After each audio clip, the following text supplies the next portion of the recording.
आगे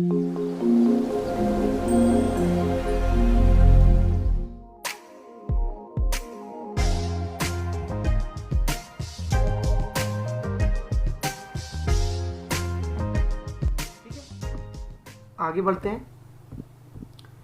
group by और having, ये बहुत इंपॉर्टेंट है। समझा मैं 2 मिनट में दूंगा, बट ध्यान देना क्या है। ईएमपी टेबल, कुछ डेटा पहले से ही डाला हुआ है हमने एम्प्लॉय टेबल में। अब मैं चाहता हूं, देखिए मैंने कल आपको एक एग्जांपल दिया था कि ग्रुप बाई क्या होता है। मैंने आपको थियोरटिकल उसका पार्ट समझाया था कि एक बकेट में बहुत सारे फ्रूट्स हैं और मैं बोल दूं कि सारे फ्रूट्स के टाइप के हिसाब से आप मुझे डंप लगा के दे दो, और डंप मेरा तभी एलिजिबल है जब मैं कोई एग्रीगेट फंक्शन उसमें लगा रहा हूं। अदरवाइज मेरी क्वेरी सेम चलेगी जो मेरी सिंपल सेलेक्ट चलती है, उसमें हैविंग ग्रुप बाई का कोई मीनिंग नहीं होगा अगर मैं कोई भी एग्रीगेट फंक्शन नहीं यूज करता हूं। पहले जो बोला है वो करके दिखाता हूं। अभी सेलेक्ट चला रहा हूं, टोटल 14 रोज आ रहे हैं, ठीक है। अब मैं कैसे भी ग्रुप कर लूं, अगर मैं बोल दूं एम्प्लॉय नंबर ये सारी चीजें ग्रुप कर दो, तो तब भी आप यही क्वेरी लिखोगे, पर बेस्ड ऑन कॉलम, आप कॉलम पास कर दोगे। अभी सन में नहीं आया होगा, मैं देता हूं, लेट से मैं बोलता हूं कि मेरे को डिपार्टमेंट नंबर के हिसाब से सारे बंदों को ग्रुप में इकट्ठा कर दो, ग्रुप में इकट्ठा कर दो। तो आपने क्या किया, आपने 10 वाले जो डिपार्टमेंट के बंदे थे वो एक साथ खड़े कर दिए, 20 वाले एक साथ और 30 वाले एक साथ। कैसे, मैं आपको यहां दिखाता हूं। कॉमा काउंट, मैं काउंट लगा रहा हूं, काउंट मैंने कल बताया था। अगर सिंपल, कल मैंने एक चीज और बताई थी कि अगर सिंपल काउंट लिख रहा हूं तो मुझे ग्रुप बाय लिखने की जरूरत नहीं है, ये सीधे सीधे बोलेगी 14, राइट। बट अगर मैं पूछता हूं कि मेरे जॉब वाइज क्या, कि सॉरी जॉब नहीं, मैंने शायद डिपार्टमेंट नंबर बोला था, DPTNO, फर्क नहीं पड़ता उस चीज से, तो ये अभी भी एरर देगा। तो डिपार्टमेंट नंबर के हिसाब से आपने जो ग्रुप किया है ना, सिस्टम को आपको बताना पड़ेगा कि आप ग्रुप किसके बेसिस पे कर रहे हो, ठीक है। तो सिस्टम को कैसे बताएंगे, मैं लिखता हूं ग्रुप बाय। ग्रुप बाय की क्वेरीज को इनिशियली कोई बताता नहीं है, बिकॉज इसमें लोग कंफ्यूज होते हैं, बट मैं आपको कंसेप्चुअली समझाऊंगा, आप अपने दिमाग में बस फिट कर लेना।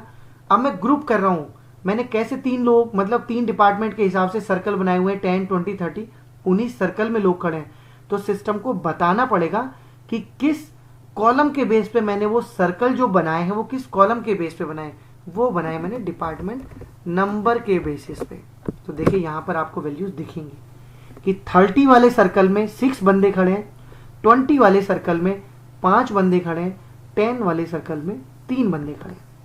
अब जो मैंने बोला था कि अगर सेम टू सेम सारे कॉलम्स को आप ग्रुप करोगे तो उस क्वेरी का कोई सिग्निफिकेंस नहीं रहेगा, वो सिंपल सेलेक्ट क्वेरी बन जाएगी। मैंने ऐसा क्यों बोला था, मैं आपको करके दिखाता हूं। एग्रीगेट फंक्शन भी लगा हुआ है, काउंट, ग्रुप बाय भी लगा हुआ है। अब मैं देता हूं लेट से जितने भी, मतलब अगर मुझे सारा डेटा लाने के लिए कौन कौन सी वैल्यूज के हिसाब से सर्कल बनाने पड़े, यहां कॉम्प्लिकेशन आ रहा होगा समझने में, और क्लियर करता हूं उसको। लाइक फर्स्ट वाली चीज समझ में आ गई होगी, डिपार्टमेंट नंबर के हिसाब से सर्कल है, सर्कल में मेंबर्स खड़े हैं। अब ई नेम नहीं लेते हैं, आप देखो से जॉब लेते हैं, जॉब से और अच्छी क्लियरिटी आएगी। मैं जॉब लेता हूं, ये चलाया, कितनी वैल्यूज आई 3, ऊपर मेरा कितना डेटा आ रहा था, ऊपर जो डेटा आ रहा था कितना आ रहा था 3। अब मैं कहता हूं कि अगर जॉब का कॉम्बिनेशन और डाल दूं तो जॉब के कॉम्बिनेशन से कितना डिस्टिंक्ट बनता है 9। 10 में क्लर्क भी है, 10 में मैनेजर भी है, 10 में प्रेसिडेंट भी है, और ये कॉम्बिनेशन है दोनों का मिला के। 20 में एनालिस्ट भी है, 20 में क्लर्क भी है, 20 में मैनेजर भी है। तो जो अभी मैंने यहाँ पे 3-3 के सर्कल बनाए थे और 3 ही रोज निकल के आई थी, अब ये बाइफर्केट होने वाले एक अगले लेवल पे। मैंने डाल दिया कि अब उस कॉम्बिनेशन पे काम करो, अब उस कॉम्बिनेशन के हिसाब से सर्कल डिजाइन करो जिसमें एक रो में आने वाले या एक जो एम्प्लॉय है उसकी जॉब और डिपार्टमेंट नंबर सेम हो, उसके हिसाब से सेग्रीगेट करो। वैल्यूज पे ध्यान देना, ऑर्डर वाइज भी लिख रहा हूं सो दैट समझ में आए मेरे को। 1,2 कर देते हैं। 10 में डिपार्टमेंट नंबर में क्लर्क था, एम्प्लॉय एक ही है उसके अंदर।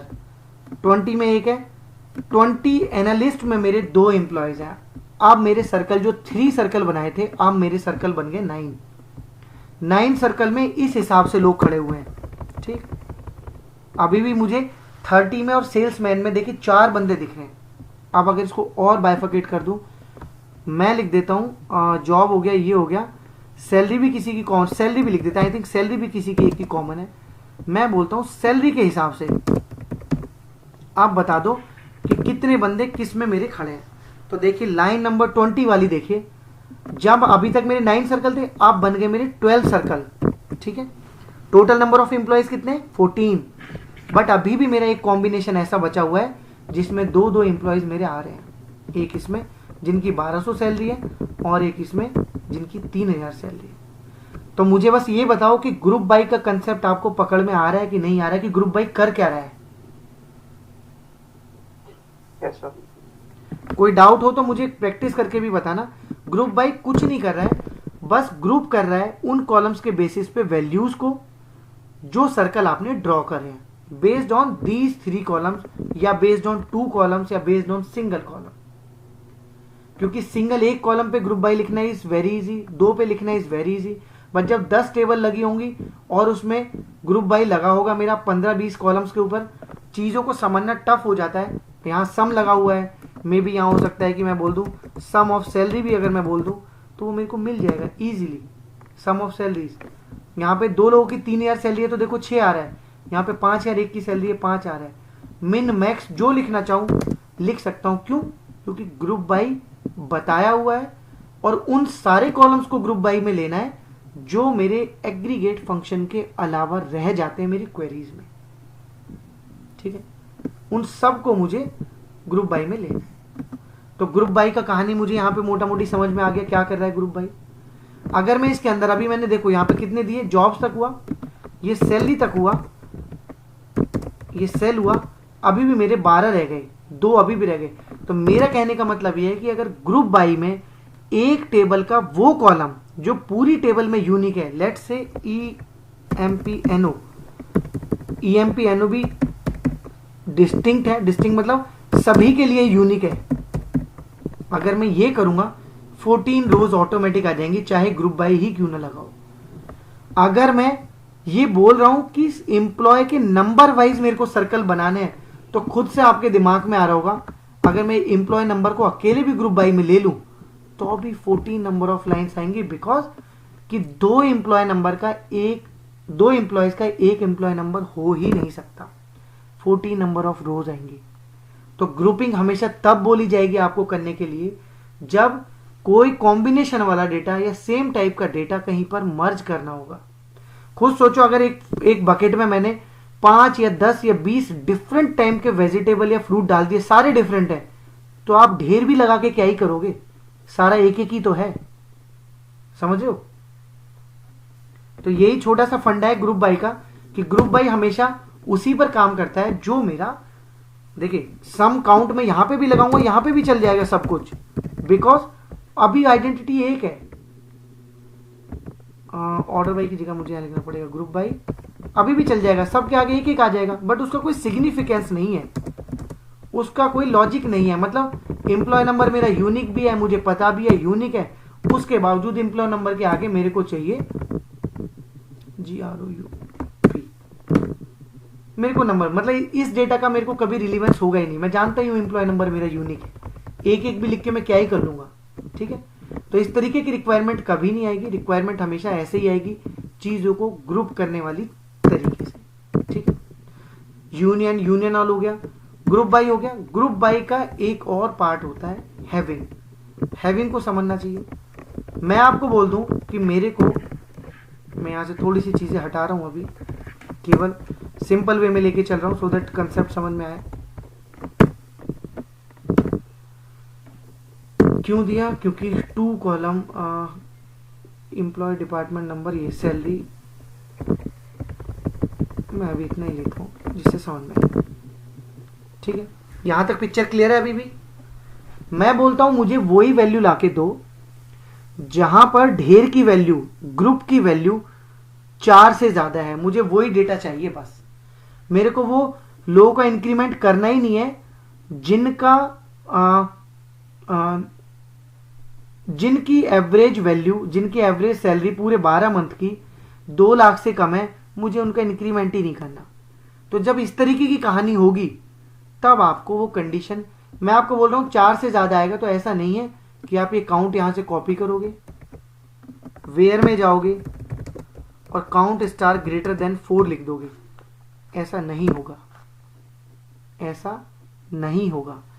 क्या बोल रहा है? Group function is not allowed here. Toad जो है, टोड ये आपको बहुत कुछ रिलीवेंस तरीके से मैसेज दिखाता है। वो क्लियरली उसने एक लाइन स्टेटमेंट में बोल दिया कि ये मेथड, ये ग्रुप फंक्शन जो है आप यहां नहीं लिख सकते हो। तो कहां लिखे? मुझे तो वही डेटा चाहिए जिसकी वैल्यू 4 से ज्यादा है, तो वो लिखा जाता है हैविंग के साथ count star is greater than 4। Logically एक वैल्यू कम हो जानी चाहिए, एक वैल्यू लॉजिकली कम हो गई। ठीक है।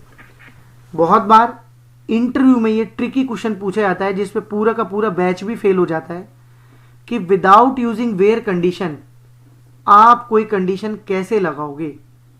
समझ लो, अगर मैं बोल दूं कि पूरी, अगर मान लो एक टेबल होती और उस पर रिस्ट्रिक्शन है, इंटरव्यू का क्वेश्चन है, एक टेबल है उसमें से मुझे कुछ आपको बोलना है कि आपको कोई डेटा एक्सक्लूड करना है, तो वो विदाउट यूजिंग वेयर कंडीशन, देखो यहां वेयर कंडीशन नहीं आ रही है, without using where condition how can we apply our condition on any query. तो ग्रुप बाय के थ्रू हैविंग के साथ हम यूज कर सकते हैं अपनी कोई भी कंडीशन। अभी क्योंकि यहां पर वैल्यू ऐसे दिख रही है, अगर मैं यहां पे अभी बोल दूं, क्योंकि मैं टेबल की बात कर रहा हूं, आपके दिमाग में शायद ये नहीं आ रहा होगा कि टेबल का डेटा एक्सक्लूड कैसे होगा, ये तो ग्रुप्ड डेटा है। अगर मैं यहां पे लिख दूं EMPNO ई नेम और इन दोनों को भी उठा करके ग्रुप बाय में डाल दूं, सही लिखा है ना, EMP, अगर इन दोनों को उठा दूं तो देखो ऑटोमेटिकली पूरी टेबल पे ही काम करना स्टार्ट कर दिया। ये पूरी टेबल ही हो गई, देखो ये पूरी टेबल ही है। क्यों नहीं आया डेटा मेरा? इसलिए नहीं आया क्योंकि मैंने बोला, हैविंग को पहले कमेंट करता हूं, गौर से देखो, ये देखो, जब मैंने पूरी टेबल की बात की, अभी भी मेरा ग्रुप बाय चल रहा है लेकिन वैल्यूज मेरी 1 1 1 से ज्यादा है। अब कोई बोल दे कि यहां पे जो एग्रीगेट वैल्यू है कोई भी एक्सक्लूड करनी है, वो आप इजीली कर सकते हो। लेट्स से अगर मैं बोल दूं कि डिपार्टमेंट जितने ये 3 कॉलम है इनकी तो वेयर कंडीशन आपकी यहीं पर लगेगी, यहीं पर, ये जो आपका क्या कहते हैं वेयर के अंदर। बट हैविंग एक तरीका है जिसपे मैं अपनी कोई कंडीशन एग्रीगेट फंक्शन वाली इजीली लगा सकता हूं। ठीक है, इंटरव्यू का क्वेश्चन है तो हमेशा याद रखना है इसको।